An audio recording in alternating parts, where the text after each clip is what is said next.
अखाती देशातील युद्धाचा परिणाम आता फटाका उद्योगावर होतोय. धाराशिवमधील तेरखेडामध्ये फटाका उद्योग अडचणीत सापडलाय.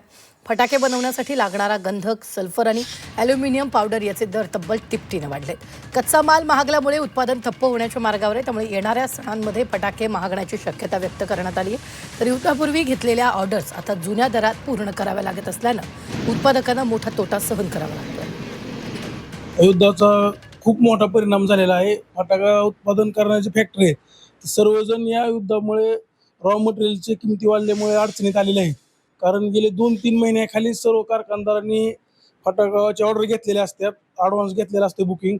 परंतु आता अचानक या युद्धामुळे सर्व कच्च्या मालाचे रेट डबल झाल्यामुळे फटाका कारखानदाराला ज्या समजा ऑर्डर घेतली ती माल देण्यासाठी नुकसान होत आहे, माल ऑर्डर कंप्लीट करण्यासाठी. युद्धामुळं बऱ्यापैकी जे केमिकलचे रेट होते ते भरपूर वाढलेले आहेत. 2-2, 4-4 हजाराचं सोऱ्याचं गंधकचं पोतं आज जवळपास एक 5,000-7,000ला झालेले. त्यामुळं केमिकलचे रेट वाढल्यामुळं मालाची कॉस्टिंग पण वाढली आणि गिरायकाचा प्रतिसाद पण भरपूर कमी आलेला. काहीच प्रतिसाद नाही, कारण रेट भरपूर वाढलेले आहेत.